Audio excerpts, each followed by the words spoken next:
بہت پہلے جب ہر جگہ بادشاہ ہی حکومت کیا کرتے تھے، ایک مرتبہ ایک بادشاہ اپنے ایک ملازم سردار سے ناراض ہو گیا اور اسے دربار سے نکال دیا اور حکم دیا گیا کہ تم دن رات اپنے گھر میں بیٹھے رہو، نہ کہیں باہر جا سکتے ہو اور نہ ہی کہیں کام کر سکتے ہو۔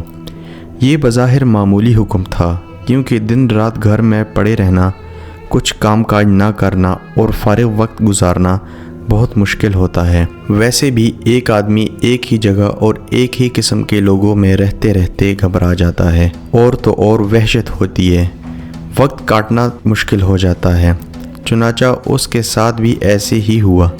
وہ سارا دن پڑا رہتا اور کوئی کام نہیں کر سکتا تھا۔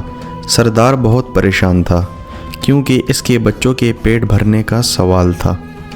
جب وہ گھر سے باہر قدم نہیں نکالے گا تو بیوی بچوں کو کھلائے گا کہاں سے؟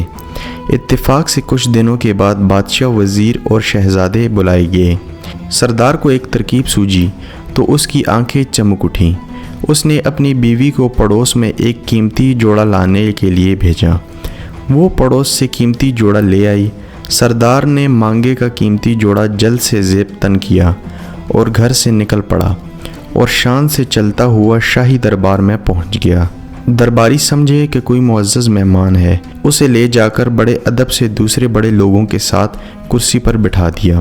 سردار گردن آ کر کرسی پر بیٹھ گیا۔ دربار شروع ہوا۔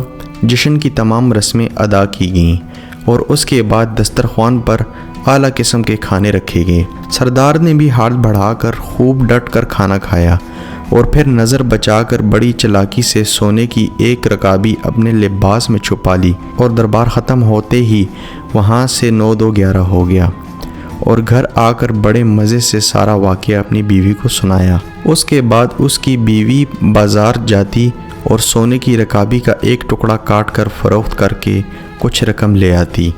یوں سردار کی زندگی آرام سے گزرنے لگی اور پریشانی دور ہو گئی۔ ادھر دربار کے ملازموں نے دیکھا کہ سونے کی ایک رکابی کم نکلی ہے تو بیچارے بہت گھبرائے اور رکابی ڈھونڈنے کے لیے ادھر ادھر دوڑنے لگے۔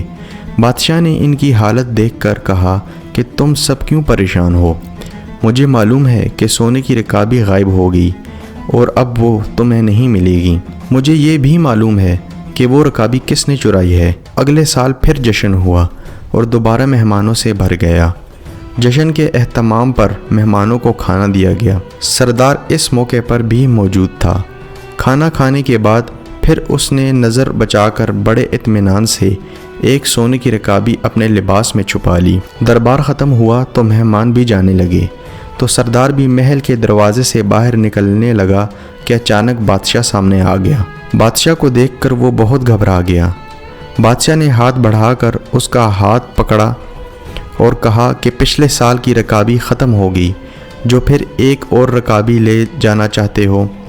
یہ سنتے ہی سردار کے ہوش اڑ گئے اور خوف کے مارے کانپنے لگا۔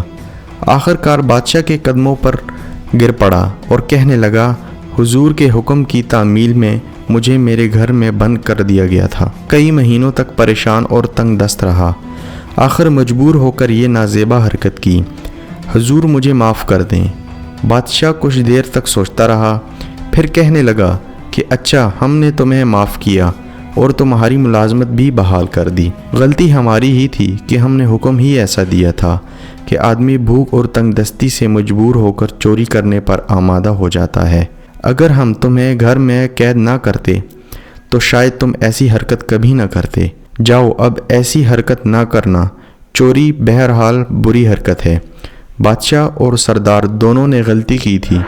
دونوں نے اپنی اپنی غلطی تسلیم کر لی اور ایک دوسرے کا آئندہ کے لیے عبرت حاصل ہوگی۔ کہتے ہیں کہ پھر سردار نے کبھی چوری نہ کی اور نہ بادشاہ نے کبھی کسی کو ایسی سزا نہ دی۔